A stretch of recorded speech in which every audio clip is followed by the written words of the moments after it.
everyone, welcome to Go Na! Go Na is a weekly episode that aims to help 15 to 25-year-olds make the most of their lives.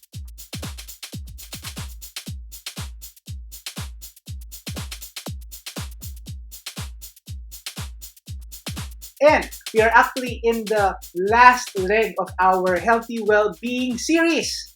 And if you have not listened to the previous episodes, I would just want to encourage you to do so. Yung mga naunang episodes, week 1 is what do you do when you fall down and life puts you down? Week 2 is when we talked about the shapes of anxiety, starting with the perception circle. Last week, we talked about the awareness squares. Sabi din natin na itong topic natin na ito about well-being needs to be discussed and seen in a multidisciplinary approach kasi holistic ang pag-approach sa well-being. Meaning, if some of you here needs professional help, you need to seek out really professional help to assist you with what you are going through. But the things that we're discussing here hopefully will be helpful generally for all of us here so that we can aim to have a healthier well-being. We also mentioned about the term anxiety, which is the fear of the unknown that also has an effect, a physiological response to a real or perceived threat. Totoo man o hindi, apektado ang katawan natin. Helpful to, pero nakakasama to pag napapatagal.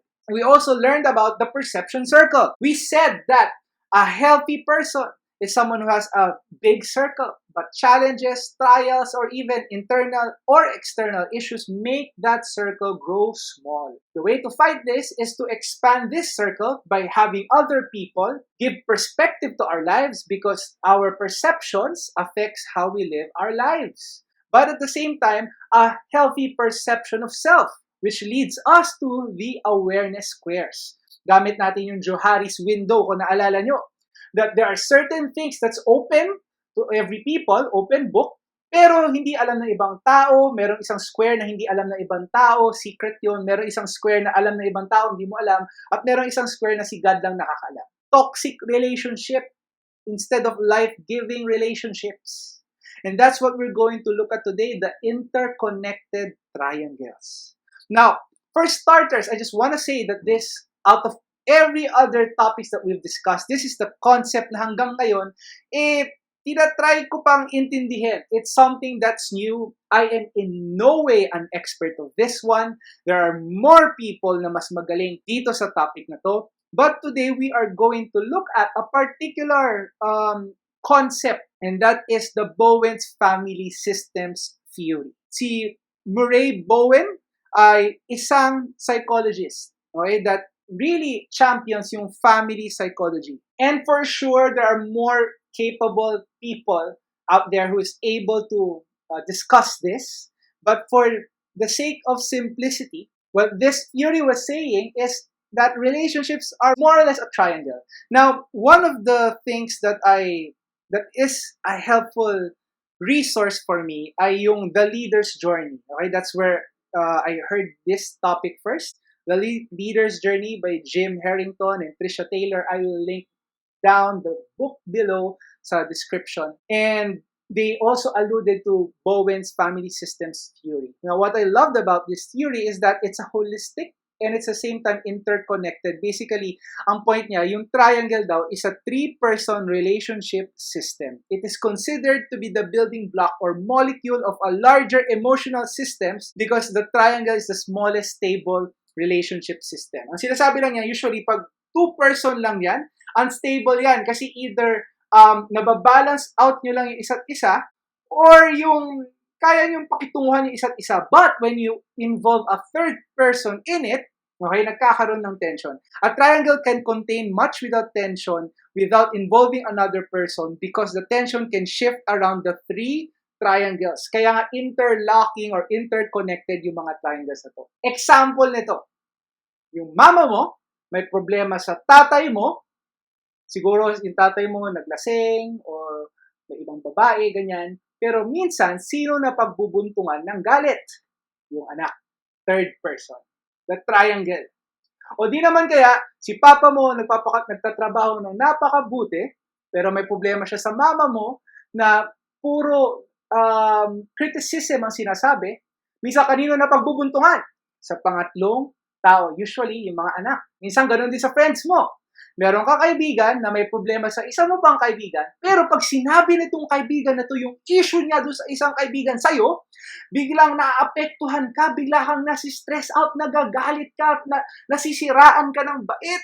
Kasi inisip ko, ay grabe, yung kaibigan pala namin isa, no? So, ang ginagawa nitong person number 1, isang point ng triangle, dahil may issue siya doon sa isa, point number 2 ng triangle. Naghahanap siya ng point number 3 ng triangle. At minsan, ikaw yon. Napapasali ka sa issue ng iba. Nata-triangle ka. Yun yung triangles natin. Inverted triangle. Inverted triangle. Usually, this triangle is a person-to-person issue. Person number 1 with person number 2, naghahanap ng person number 3, siya yung naiipit sa gitna.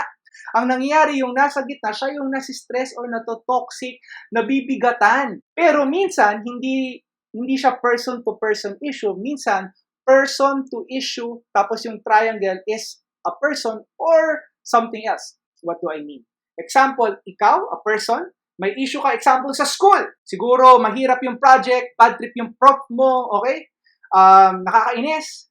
Ang ginagawa mo, gumagawa ka ng pangatlong point ng triangle at itong pangatlong point na to ay mobile games, drugs.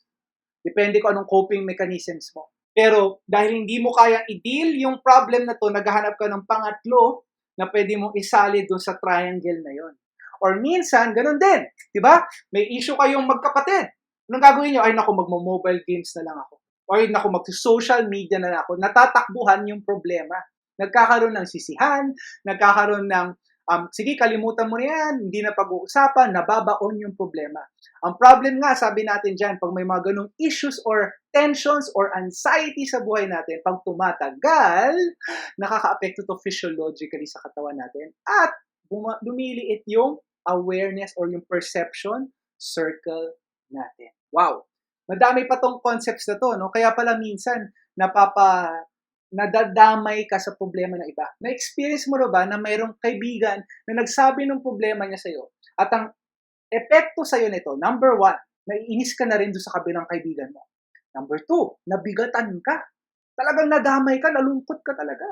Okay, number 3, ikaw din mismo na-stress na doon sa kaibigan mo. Ang nangyari, gumawa ka ng isa pang triangle na rin. Maghahanap ka ng isa pang tao na papagsasabihan mo ng problema at hindi nawala yung problem na to. Unhealthy triangles. Itong inverted triangle na to. Okay? So, paano natin lalabanan tong triangle na to? By the way, itong theory na to, I think works best in the family. And I think doon siya nakilala because it considers the family as someone who affects a person's life. And doon nakikita yung triangle na yun. Kaya nga meron tayong mga kamag-anak sa bahay or baka ikaw yung laging napagbubuntungan ng mga challenges or problem. O sa'yo lagi ang sisi, sa'yo lagi ang responsibility, nata-triangle ka. Yung tao may problema, naghaharap ng ka-triangle. Nata-triangle ka, inverted triangle. So how do we work out with this one? Meron siya isang concept dito, yung tinatawag na self-differentiation or differentiation of self. Ang sinasabi nito is that, okay, hindi siya tunog selfish, no? But what it just means is that yung individual na nasasali sa triangle, aware siya sa sarili niya, aware siya sa responsibility niya, at aware siya na may kaya siyang gawin, pero gagawin niya to hindi dahil dun sa pagta-triangle ng mga tao sa paligid niya, pero dahil he or she takes responsibility of his or her own action. Alam ko medyo big word yun, no? Ang point lang dito kasi, minsan, gawin natin ng story. Example, nanay, example, hirap na sa trabaho kasi ang problema, kulang sa pera, tapos sinasabi niya to sa'yo, tapos ang epekto sa'yo, parang kailangan magtrabaho na ako. Magtatrabaho na talaga ako eh. Ang nangyari na triangle ka. Tapos minsan nagtatrabaho ka. Ang ending, nagtatrabaho ka, ginagawa mo lahat, nag-aaral ka at nagtatrabaho ka. Tapos yung mga tao sa family, sa paligid mo, hindi ka na-appreciate. Inaaway ka pa.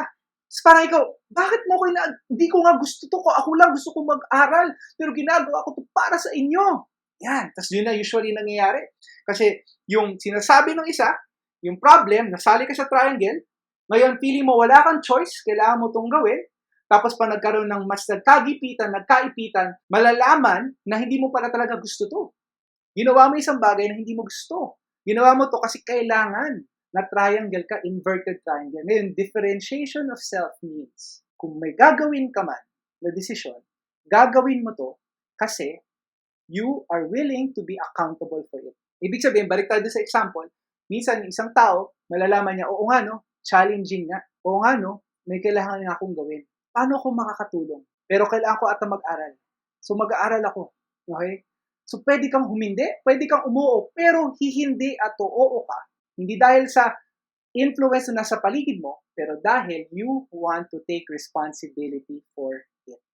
In short, you take responsibility for your own action. You acknowledge and listen to the problems and anxieties of other people, but you take responsibility for your own action. Or gawa tayo sa example, isang kaibigan mo, may problema doon sa isa mong kaibigan, tapos sinali ka. Dati, ang gagawin mo, aawayin mo na rin yung isa mong kaibigan, galit ka na rin sa kanya, kasi dahil dito sa friend mo na sinama ka sa triangle na to. Pero differentiation of self is this. Mas aware ka. Una sa lahat, teka, may problema ba ako doon sa isa kong kaibigan? Teka, may nagawa ba siyang mali sa akin? Teka, napakinggan ko na ba siya? So, ang gagawin mo ngayon, dahil differentiated yung self mo, aware ka sa sarili mo, you have your own responsibility. At ang responsibility mo siguro gusto mong gawin ay, hindi ako sasali sa hate mo sa kaibigan kong isa, gagawin ko, aalamin ko yung side niya, makikinig ako sa kanya, and I will judge my actions based on my responsibility. Hindi dahil sinabi mo. Differentiation of self. Sobrang laking tulong nito pag natutunan natin mag-de-triangulate or i-differentiate natin yung sarili natin or hindi tayo nagpapakain sa triangle na yan. Kasi ang nangyayari minsan pag nagpakain tayo sa anxiety ng ibang tao, napapasa sa atin yung anxiety na yon at nasistress at natotoxic tayo.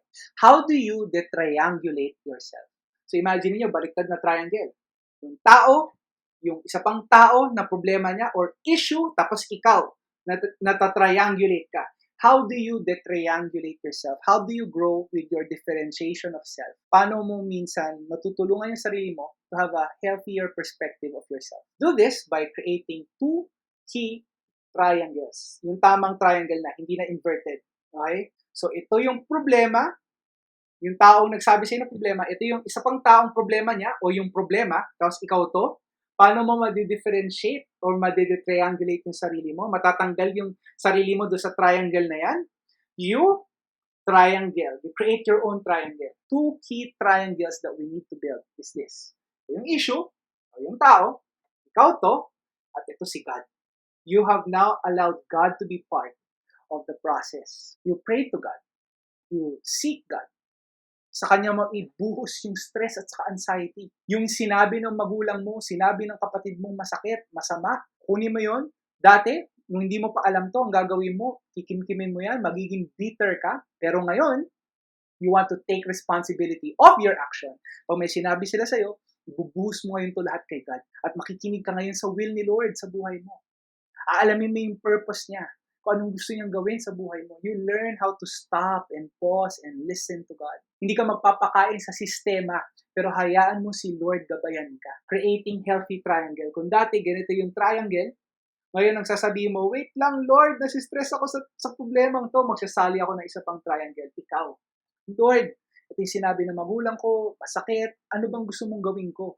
What do you want me to do? At pag narinig mo yon, you take responsibility for your own actions. Tandaan mo, your response is your responsibility. Wala kang magagawa sa actions ng ibang tao. That's their responsibility. Kaya ka nga nasistress pinipilit mong kontrolin yung ibang tao. That's not your responsibility. Your response, your personal response is your responsibility. Minsan gusto natin baguhin yung nangyayari sa labas, pero yung pala kailangan natin take charge and take responsibility sa actions natin. So create healthy triangles. to differentiate yourself o yung de-triangulate yourself from unhealthy inverted triangles, kailangan natin mag-create ng healthy triangles. At yung isang triangle na yan ay ikaw, yung issue, at si God. Bigay mo yung issue kay Lord. Makinig ka sa Kanya. Yung pangalawang triangle na very helpful is this. Ikaw, yung issue, and another trusted person. Itong taong to, pwedeng coach, pwedeng leader, pwedeng pastor, pwedeng isa pang kaibigan na more or less neutral at ang goal lang nila ay, number 1, pakinggan ka, mag-vent out, at number 2, gabayan ka kung may kailangan kang gawing desisyon. Ibig sabihin, itong mga taong to, part sila ng solution. Hindi to pang chismis lang. Part sila ng solution. Ito yung mga time na anong gagawin ko, friend? Diba? May problema siya. Ikaw to, naipit ka, tapos maghanap ka ng isang friend mo. Ito yung problema niya. Hanap isang friend mo, anong kailangan kong gawin? Tapos yung friend mo, yung minsan makikinig lang sa mga problema mo, okay lang. Or minsan naman, magbibigay ng advice. So natutulungan ka. Ngayon, hindi ka basta nagre-react doon sa unang triangle, ngayon nagkakaroon ka ng awareness sa sarili mo. Ito yung sabi ni Lord, ito yung sabi ng ibang tao, nahihimasmasan ka kasi hindi ka nagpapakain sa sistema, okay? At nagiging mas clear yung pag-iisip mo, gumawa ng action na you are responsible for. Minsan kasi gumagawa tayo ng mga desisyon out of our emotions. Dahil sa galit, dahil sa muhi, dahil sa inis. Tapos, afterwards, i-regret mo. O di naman kaya, mas-stress ka. O di naman kaya, mapapagod ka. Bakit? Na-stress ka na-anxious ka Pero, pag natutunan natin mag-de-triangulate, seek God, and ask help from other people, minsan, na babawasan yung anxiety natin, minsan, mas nakakaisip tayo na mas maayos, minsan, mas nakikita natin kung ano yung kaya nating gawin. Kaya nating humindi, kaya nating umoo, pero mas aware tayo sa decision natin. Example lang nito, last week, meron isang issue, problem, di ko na sasabihin ko ano. Sobrang na-stress talaga ako. Itong taong to, okay, may ginawa siyang issue, at may kinalaman ako, sobrang stress ako as in. Talaga apektado, parang gusto kong gawin, kontakin tong tao na to, awayin tong tao na to, okay, pamuha sa kanya, yung mga ganyan-ganyang bagay. But because of this, alam ko na ta-triangle na ako. Nasasama na ako sa triangle na to. I need to de-triangulate myself. Ayokong gumawa ng desisyon na pagsisisihan ko. So, ang ginawa ko talagang, pinatay ko muna yung phone ko, umakit ako sa kwarto, pray ako, Lord, anong gagawin ko dito sa taong to? Pray ako, binuhos ko lahat kay Lord. Umiyak ako kay Lord. Okay, Lord, gabayan mo ako. Siguro mga 10-15 minutes, talagang binuhos ko muna kay Lord. Okay, tahimik lang, umiiyak, nagpe-pray. Tapos nun, after ilang minutes, tumawag ako ng isang ninong namin sa kasal. Tapos sinabi ko lang din sa kanya. Tapos ang ganda nga, after nun, pinakinggan niya lang. Wala siyang masyadong binigyan na advice. Tapos pinag-pray niya lang ako. Afterwards, nung nakagawa ko ng healthy triangles, after ilang mga minutes or hours, mas naging clear. Oo nga, no? Hindi ko naman kailangan siyang sagutin ngayon. Hindi ko kailangan siyang awayin. Okay, ito pa rin kailangan kong gawin. Mas clear. Mas chill. And I want to take responsibility for my own action. Mas in charge ako. Mas malaki yung perception ko. Hindi lumiliit pag tunnel vision kasi ito lang alam kong gawin. Naku, bad trip ka, aawayin na kita. Pero dahil na-de-triangulate, narinig ko si Lord, nakarinig ako ng advice sa ibang tao, nakinig sila sa akin, lumaki uli yung perception ko. Nagkaroon ako ng mas aware sa decision ko. So, those are the shapes of anxiety. The big and small circle of perception.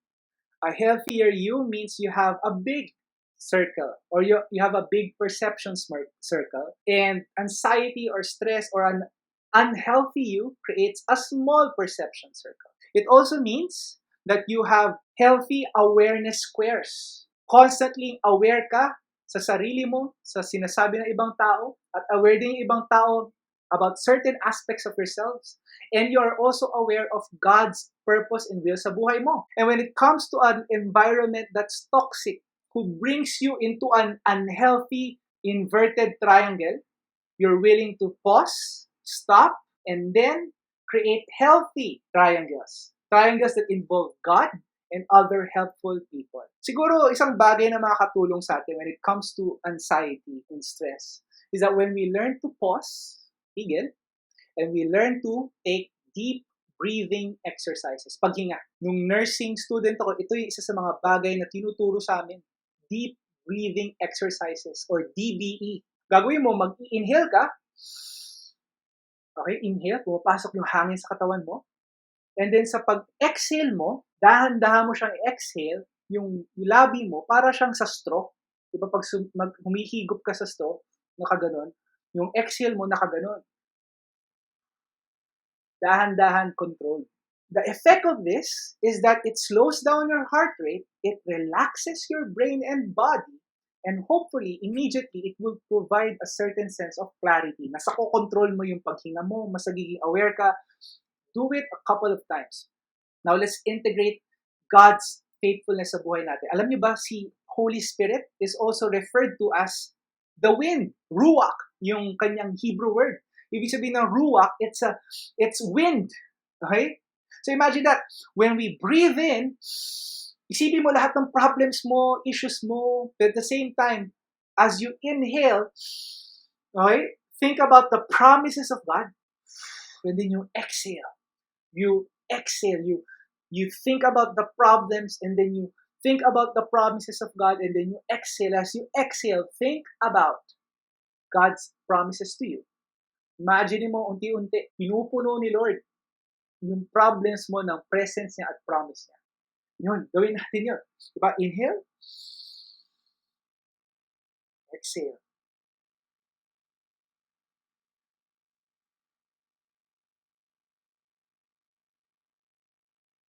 Do that regularly, especially pag anxious ka. You'll be surprised. As you slow down, perception starts to grow bigger. There's going to be clarity. You slow down and you do a quick prayer to God. You've de-triangulated yourself and you've made, immediately at that moment, a healthy triangle. Now, of course, minsan kailangan natin ng medical intervention. But that is one of those immediate things that we can do. Hopefully, you learned a lot with the shapes of anxiety. If this content was helpful in any way, please do share it. And follow me in my other social media accounts, Dave Estera, sa Facebook, sa YouTube, sa TikTok, at sa Instagram. Hopefully, you would still follow, and I hope to see you here in our next GONA episodes. GONA is a weekly episode that aims to help 15 to 25-year-olds make the most of their lives. And I hope to see you once again next week. Goodbye.